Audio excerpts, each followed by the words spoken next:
Welcome to IFFI Audiobooks. Here you can listen to crime, detective, and mystery fiction. If you enjoy my content, please consider hitting the like button and also subscribe my channel.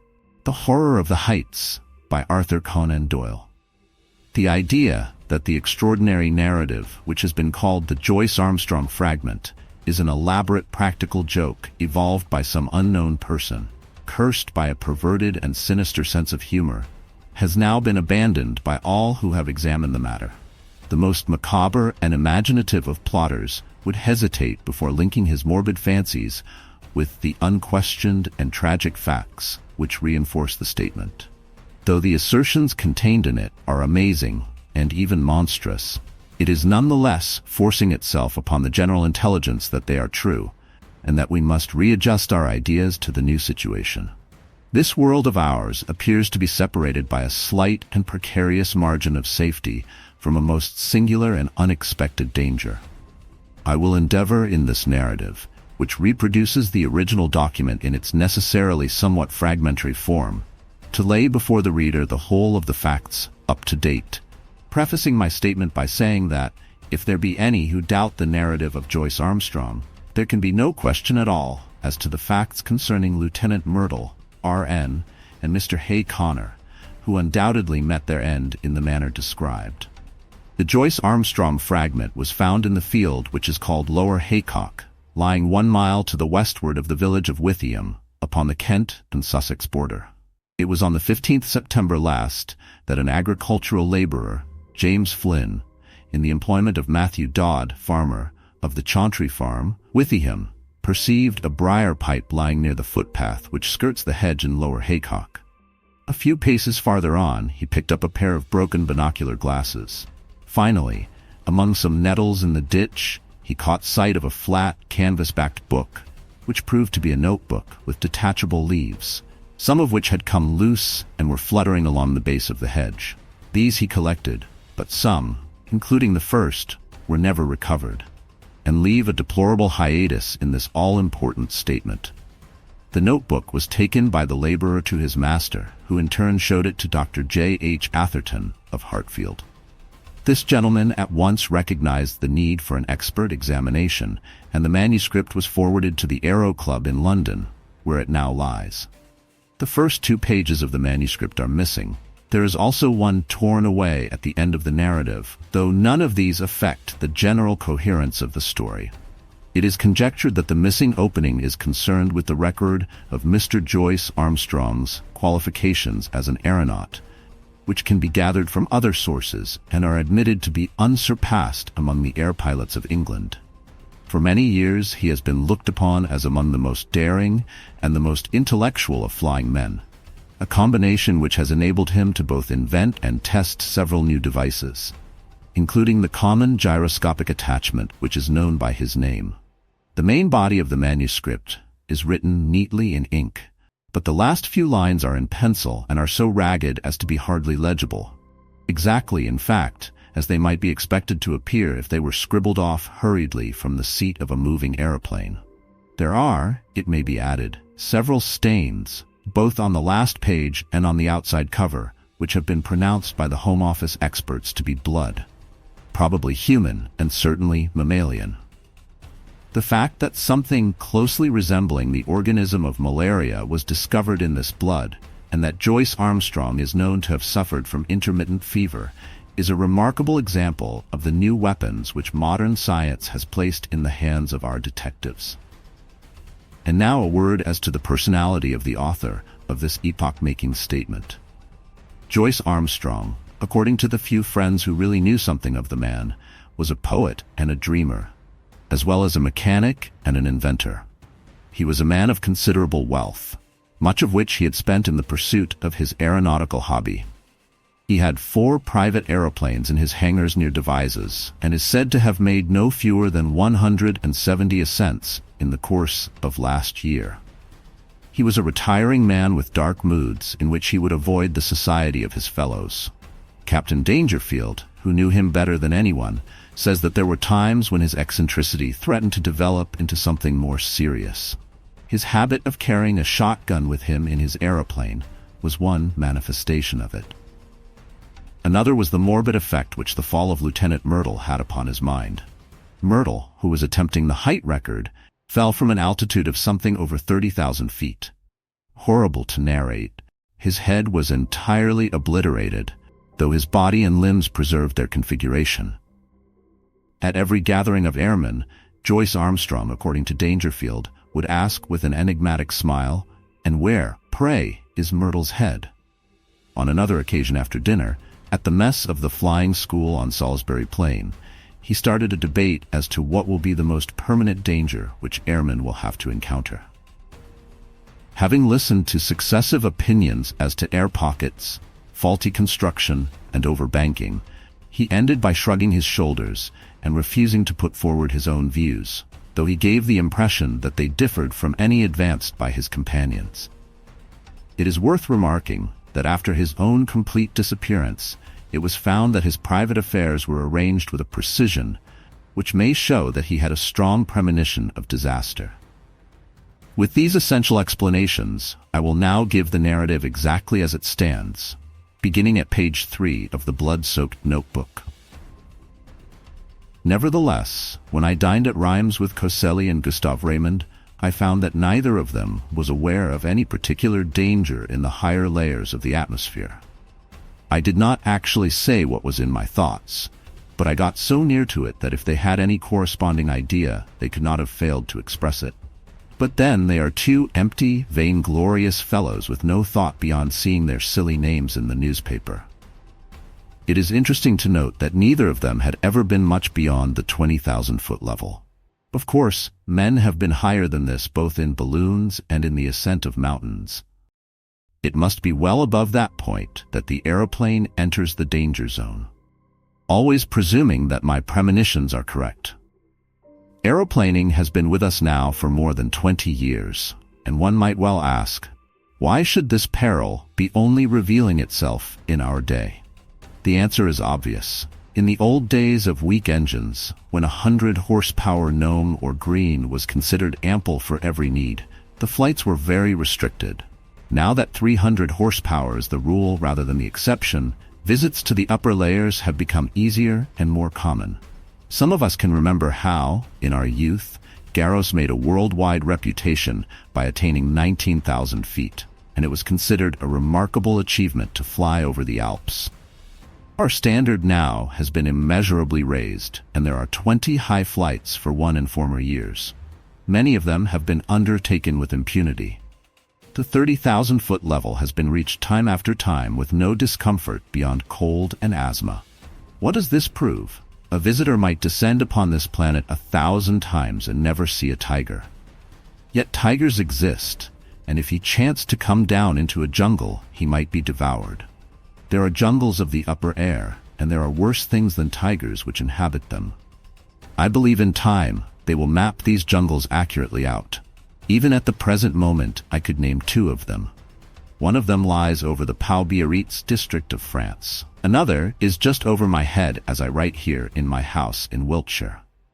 I rather think there is a third in the Homburg-Wiesbaden district. It was the disappearance of the airmen that first set me thinking. Of course, everyone said that they had fallen into the sea, but that did not satisfy me at all.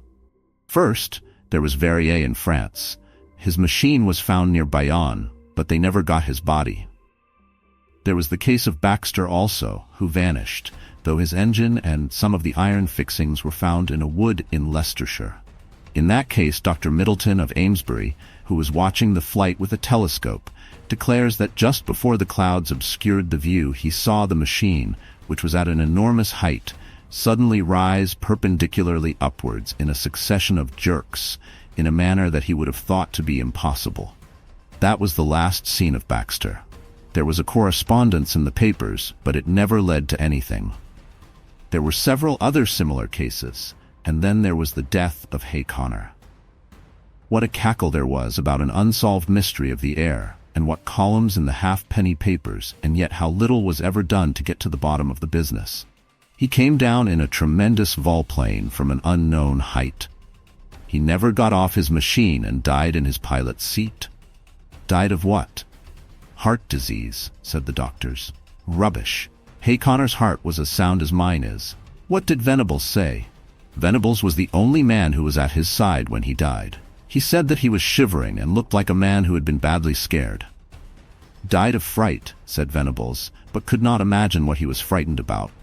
Only said one word to Venables, which sounded like monstrous. They could make nothing of that at the inquest. But I could make something of it. Monsters. That was the last word of poor Harry Hay Connor. And he did die of fright, just as Venables thought. And then there was Myrtle's head. Do you really believe? Does anybody really believe that a man's head could be driven clean into his body by the force of a fall? Well, perhaps it may be possible, but I, for one, have never believed that it was so with Myrtle. And the grease upon his clothes, all slimy with grease, said somebody at the inquest. Queer that nobody got thinking after that. I did, but then I had been thinking for a good long time. I've made 3 ascents. How Dangerfield used to chaff me about my shotgun, but I've never been high enough. Now, with this new light Paul Veroner machine and its 175 Rober, I should easily touch the 30,000 tomorrow. I'll have a shot at the record. Maybe I shall have a shot at something else as well. Of course, it's dangerous. If a fellow wants to avoid danger, he had best keep out of flying altogether and subside finally into flannel slippers and a dressing gown. But I'll visit the air jungle tomorrow, and if there's anything there, I shall know it. If I return, I'll find myself a bit of a celebrity. If I don't, this notebook may explain what I am trying to do, and how I lost my life in doing it. But no drivel about accidents or mysteries, if you please. I chose my Paul Veroner monoplane for the job. There's nothing like a monoplane when real work is to be done. Beaumont found that out in very early days. For one thing, it doesn't mind damp, and the weather looks as if we should be in the clouds all the time. It's a bonny little model and answers my hand like a tender-mouthed horse. The engine is a 10-cylinder rotary Rober working up to 175. It has all the modern improvements: enclosed fuselage, high-curved landing skids, brakes, gyroscopic steadiers, and 3 speeds, worked by an alteration of the angle of the planes upon the Venetian blind principle. I took a shotgun with me and a dozen cartridges filled with buckshot. You should have seen the face of Perkins, my old mechanic, when I directed him to put them in. I was dressed like an Arctic explorer, with 2 jerseys under my overalls, thick socks inside my padded boots, a storm cap with flaps, and my talc goggles. It was stifling outside the hangars, but I was going for the summit of the Himalayas, and had to dress for the part. Perkins knew there was something on and implored me to take him with me. Perhaps I should if I were using the biplane, but a monoplane is a one-man show if you want to get the last foot of life out of it. Of course, I took an oxygen bag. The man who goes for the altitude record without one will either be frozen or smothered, or both. I had a good look at the planes, the rudder bar, and the elevating lever before I got in. Everything was in order so far as I could see. Then I switched on my engine and found that she was running sweetly. When they let her go, she rose almost at once upon the lowest speed. I circled my home field once or twice just to warm her up, and then with a wave to Perkins and the others, I flattened out my planes and put her on her highest. She skimmed like a swallow downwind for 8 or 10 miles until I turned her nose up a little, and she began to climb in a great spiral for the cloud bank above me. It's all important to rise slowly and adapt yourself to the pressure as you go. It was a close, warm day for an English September, and there was the hush and heaviness of impending rain. Now and then there came sudden puffs of wind from the southwest, one of them so gusty and unexpected that it caught me napping and turned me half round for an instant. I remember the time when gusts and whirls and air pockets used to be things of danger, before we learned to put an overmastering power into our engines. Just as I reached the cloud banks, with the altimeter marking 3,000, down came the rain, and a dozen cartridges filled with buckshot. You should have seen the face of Perkins, my old mechanic, when I directed him to put them in. I was dressed like an Arctic explorer, with 2 jerseys under my overalls, thick socks inside my padded boots, a storm cap with flaps, and my talc goggles. It was stifling outside the hangars, but I was going for the summit of the Himalayas and had to dress for the part. Perkins knew there was something on and implored me to take him with me. Perhaps I should if I were using the biplane, But a monoplane is a one-man show if you want to get the last foot of life out of it. Of course, I took an oxygen bag. The man who goes for the altitude record without one will either be frozen or smothered, or both. I had a good look at the planes, the rudder bar, and the elevating lever before I got in. Everything was in order so far as I could see. Then I switched on my engine and found that she was running sweetly. When they let her go, she rose almost at once upon the lowest speed. I circled my home field once or twice just to warm her up, and then with a wave to Perkins and the others, I flattened out my planes and put her on her highest. She skimmed like a swallow downwind for 8 or 10 miles until I turned her nose up a little and she began to climb in a great spiral for the cloud bank above me. It's all important to rise slowly and adapt yourself to the pressure as you go. It was a close, warm day for an English September, and there was the hush and heaviness of impending rain. Now and then there came sudden puffs of wind from the southwest, one of them so gusty and unexpected that it caught me napping and turned me half round for an instant. I remember the time when gusts and whirls and air pockets used to be things of danger, before we learned to put an overmastering power into our engines. Just as I reached the cloud banks with the altimeter marking 3,000, down came the rain. My word, how it poured. It drummed upon my wings and lashed against my face, blurring my glasses so that I could hardly see. I got down onto a low speed, for it was painful to travel against it. As I got higher, it became hail, and I had to turn tail to it. One of my cylinders was out of action, a dirty plug, I should imagine, but still I was rising steadily with plenty of power. After a bit the trouble passed, whatever it was, and I heard the full deep-throated purr, the 10 singing as one. That's where the beauty of our modern silencers comes in.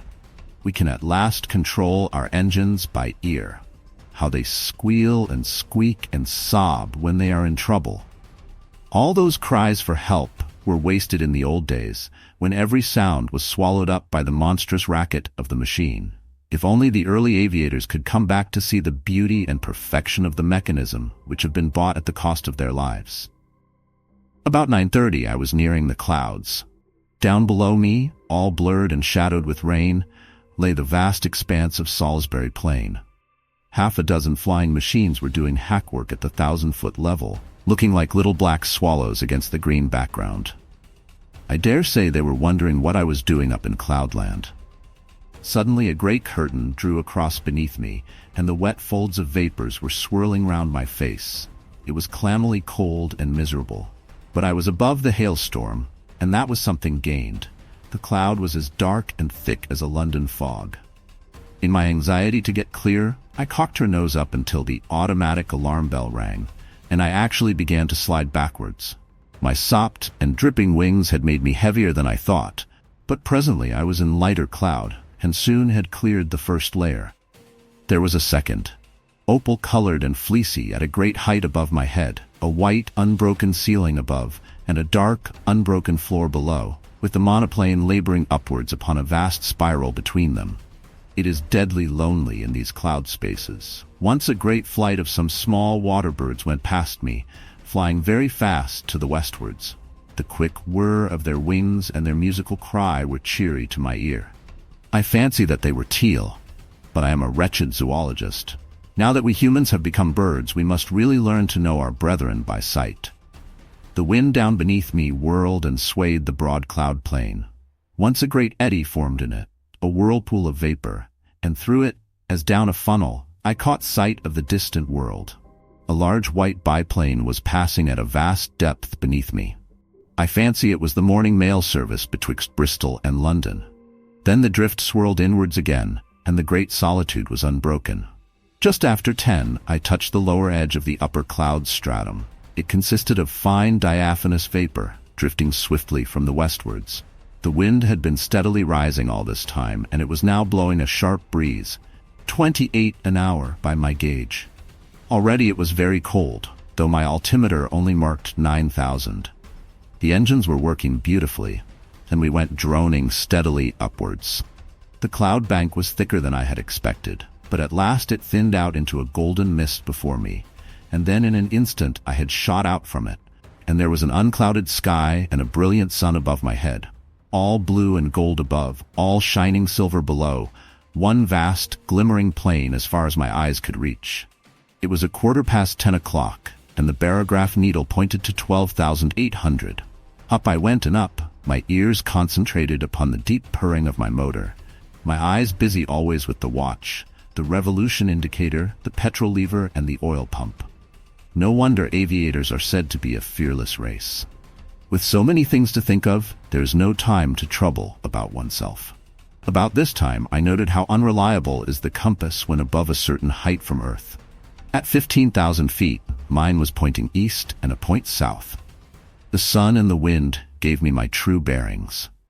I had hoped to reach an eternal stillness in these high altitudes, but with every 1,000 feet of ascent, the gale grew stronger. My machine groaned and trembled in every joint and rivet as she faced it, and swept away like a sheet of paper when I banked her on the turn, skimming down wind at a greater pace, perhaps, than ever mortal man has moved. Yet I had always to turn again and tack up in the wind's eye, for it was not merely a height record that I was after. By all my calculations, it was above Little Wiltshire that my air jungle lay, and all my labor might be lost if I struck the outer layers at some farther point. When I reached the 19,000-foot level, which was about midday, the wind was so severe that I looked with some anxiety to the stays of my wings, expecting momentarily to see them snap or slacken. I even cast loose the parachute behind me and fastened its hook into the ring of my leathern belt, so as to be ready for the worst. Now was the time when a bit of scamped work by the mechanic is paid for by the life of the aeronaut. But she held together bravely. Every cord and strut was humming and vibrating like so many harp strings. But it was glorious to see how, for all the beating and the buffeting, she was still the conqueror of nature and the mistress of the sky. There is surely something divine in man himself that he should rise so superior to the limitations which creation seemed to impose. Rise, too, by such unselfish heroic devotion as this air conquest has shown. Talk of human degeneration. When has such a story as this been written in the annals of our race? These were the thoughts in my head as I climbed that monstrous, inclined plane with the wind sometimes beating in my face and sometimes whistling behind my ears, while the cloudland beneath me fell away to such a distance that the folds and hummocks of silver had all smoothed out into one flat, shining plain. But suddenly I had a horrible and unprecedented experience. I have known before what it is to be in what our neighbors have called a tourbillon, but never on such a scale as this. That huge sweeping river of wind of which I have spoken had, as it appears, whirlpools within it, which were as monstrous as itself. Without a moment's warning, I was dragged suddenly into the heart of one. I spun round for a minute or two with such velocity that I almost lost my senses, and then fell suddenly, left wing foremost, down the vacuum funnel in the center. I dropped like a stone and lost nearly 1,000 feet. It was only my belt that kept me in my seat, and the shock and breathlessness left me hanging half insensible over the side of the fuselage. But I am always capable of a supreme effort. It is my one great merit as an aviator. I was conscious that the descent was slower. The whirlpool was a cone rather than a funnel, and I had come to the apex. With a terrific wrench, throwing my weight all to one side, I leveled my planes and brought her head away from the wind. In an instant, I had shot out of the eddies and was skimming down the sky. Then, shaken but victorious, I turned her nose up and began once more my steady grind on the upward spiral. I took a large sweep to avoid the danger spot of the whirlpool, and soon I was safely above it. Just after 1 o'clock, I was 21,000 feet above the sea level.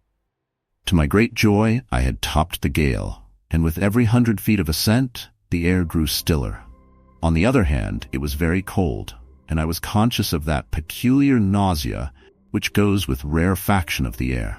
For the first time, I unscrewed the mouth of my oxygen bag and took an occasional whiff of the glorious gas. I could feel it running like a cordial through my veins, and I was exhilarated almost to the point of drunkenness. I shouted and sang as I soared upwards into the cold, still outer world. It is very clear to me that the insensibility which came upon Glacier, and in a lesser degree upon Coxwell, when in 1862 they ascended in a balloon to the height of 30,000 feet, was due to the extreme speed with which a perpendicular ascent is made. Doing it at an easy gradient and accustoming oneself to the lessened barometric pressure by slow degrees, there are no such dreadful symptoms. At the same great height, I found that, even without my oxygen inhaler, I could breathe without undue distress. It was bitterly cold, however, and my thermometer was at 0 Fahrenheit. At 1:30, I was nearly 7 miles above the surface of the earth, and still ascending steadily. I found, however, that the rarefied air was giving markedly less support to my planes, and that my angle of ascent had to be considerably lowered in consequence. It was already clear that even with my light weight and strong engine power, there was a point in front of me where I should be held. To make matters worse, one of my sparking plugs was in trouble again, and there was intermittent misfiring in the engine. My heart was heavy with the fear of failure. It was about that time that I had a most extraordinary experience. Something whizzed past me in a trail of smoke and exploded with a loud, hissing sound, sending forth a cloud of steam. For the instant, I could not imagine what had happened. Then I remembered that the earth is forever being bombarded by meteor stones, and would be hardly inhabitable were they not, in nearly every case, turned to vapor in the outer layers of the atmosphere. Here is a new danger for the high-altitude man, for 2 others passed me when I was nearing the 40,000-foot mark. I cannot doubt that at the edge of the Earth's envelope, the risk would be a very real one. My barograph needle marked 41,300 when I became aware that I could go no farther. Physically, the strain was not as yet greater than I could bear, but my machine had reached its limit. The attenuated air gave no firm support to the wings, and the least tilt developed into side slip, while she seemed sluggish on her controls. Possibly, had the engine been at its best, another 1,000 feet might have been within our capacity. But it was still misfiring, and 2 out of the 10 cylinders appeared to be out of action. If I had not already reached the zone for which I was searching, then I should never see it upon this journey. But was it not possible that I had attained it? Soaring in circles like a monstrous hawk upon the 40,000-foot level, I let the monoplane guide herself, and with my Mannheim glass I made a careful observation of my surroundings. The heavens were perfectly clear. There was no indication of those dangers which I had imagined. I have said that I was soaring in circles.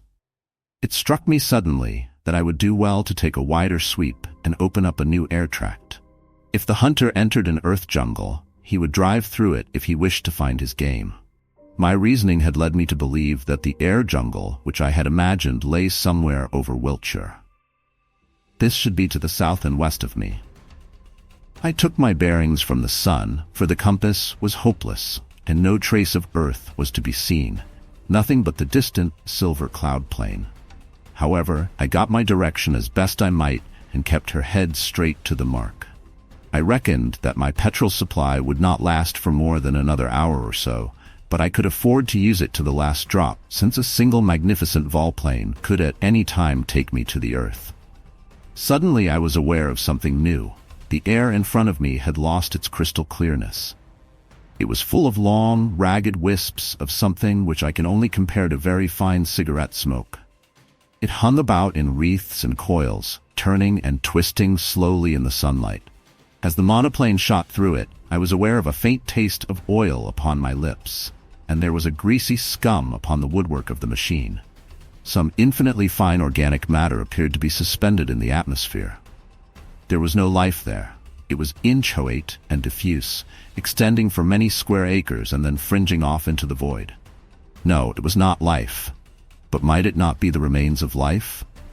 Above all, might it not be the food of life, of monstrous life, even as the humble grease of the ocean is the food for the mighty whale? The thought was in my mind when my eyes looked upwards, and I saw the most wonderful vision that ever man has seen. Can I hope to convey it to you, even as I saw it myself last Thursday? Conceive a jellyfish such as sails in our summer seas, bell-shaped and of enormous size, far larger, I should judge, than the dome of St. Paul's. It was of a light pink color veined with a delicate green, but the whole huge fabric so tenuous that it was but a fairy outline against the dark blue sky. It pulsated with a delicate and regular rhythm.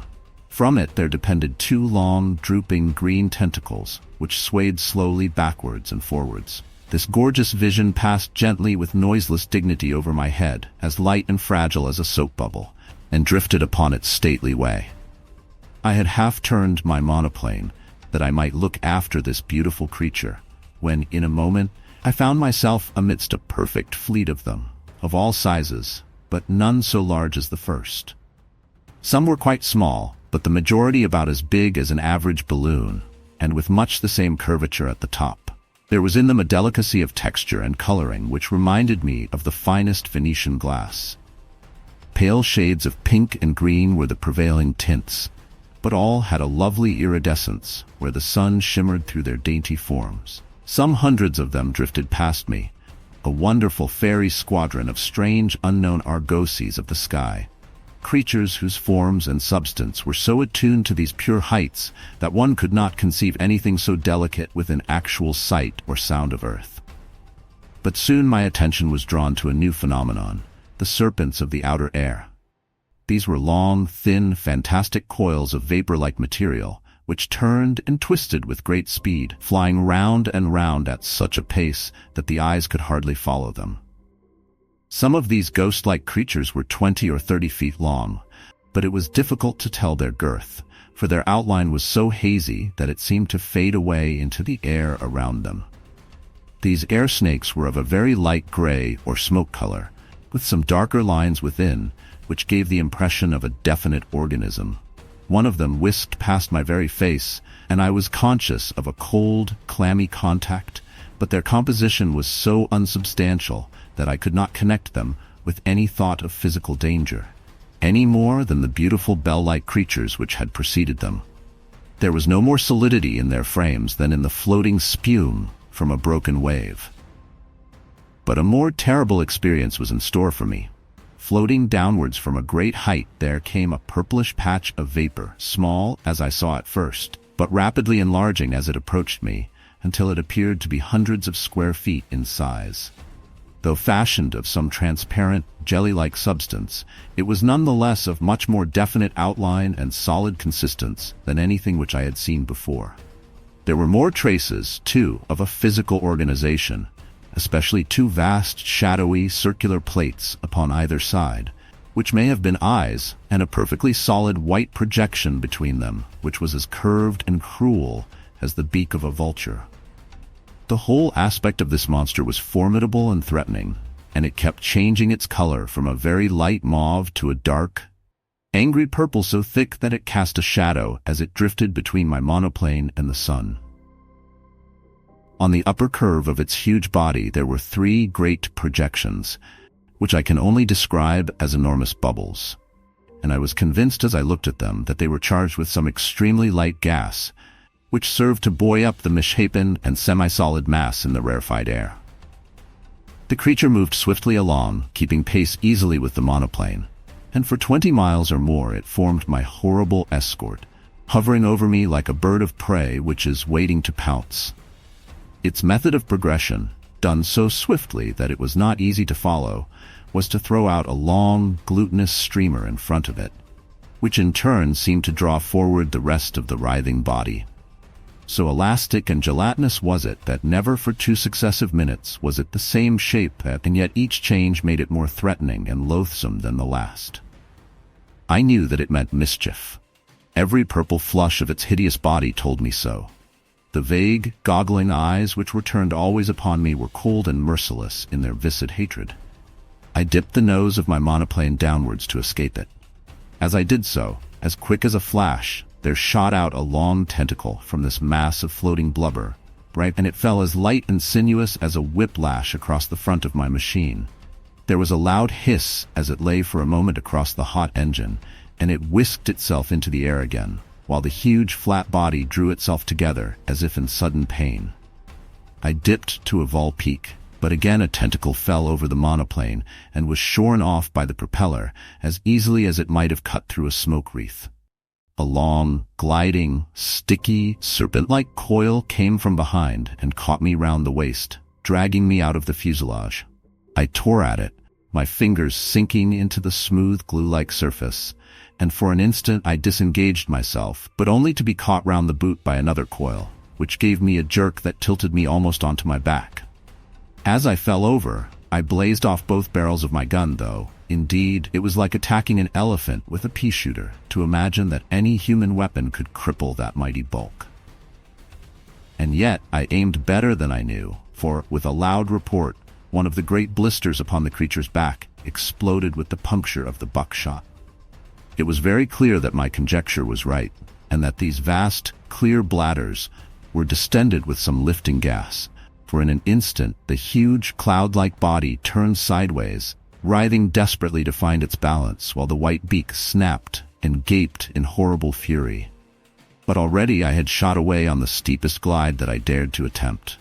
My engine still full on, the flying propeller and the force of gravity shooting me downwards like an aerolite.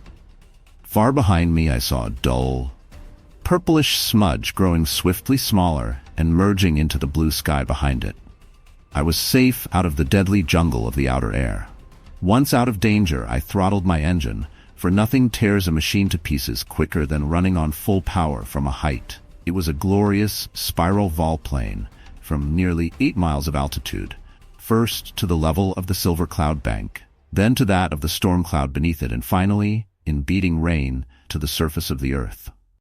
I saw the Bristol Channel beneath me as I broke from the clouds, but having still some petrol in my tank, I got 20 miles inland before I found myself stranded in a field half a mile from the village of Ashcombe. There I got 3 tins of petrol from a passing motor car, and at 10 minutes past 6 that evening, I alighted gently in my own home meadow at Devizes, after such a journey as no mortal upon earth has ever yet taken and lived to tell the tale. I have seen the beauty and I have seen the horror of the heights, and greater beauty or greater horror than that is not within the ken of man. And now it is my plan to go once again before I give my results to the world. My reason for this is that I must surely have something to show by way of proof before I lay such a tale before my fellow men. It is true that others will soon follow and will confirm what I have said, and yet I should wish to carry conviction from the first. Those lovely iridescent bubbles of the air should not be hard to capture. They drift slowly upon their way, and the swift monoplane could intercept their leisurely course. It is likely enough that they would dissolve in the heavier layers of the atmosphere, and that some small heap of amorphous jelly might be all that I should bring to earth with me. And yet something there would surely be by which I could substantiate my story. Yes, I will go, even if I run a risk by doing so. These purple horrors would not seem to be numerous. It is probable that I shall not see one. If I do, I shall dive at once. At the worst, there is always the shotgun and my knowledge of IFFI. Here a page of the manuscript is unfortunately missing. On the next page is written, in large, straggling writing, 43,000 feet. I shall never see earth again. They are beneath me, 3 of them. God help me, it is a dreadful death to die. Such in its entirety is the Joyce Armstrong statement. Of the man nothing has since been seen.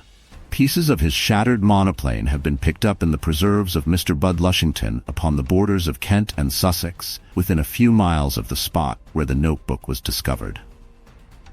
If the unfortunate aviator's theory is correct, that this air jungle, as he called it, existed only over the southwest of England, then it would seem that he had fled from it at the full speed of his monoplane, but had been overtaken and devoured by these horrible creatures at some spot in the outer atmosphere above the place where the grim relics were found.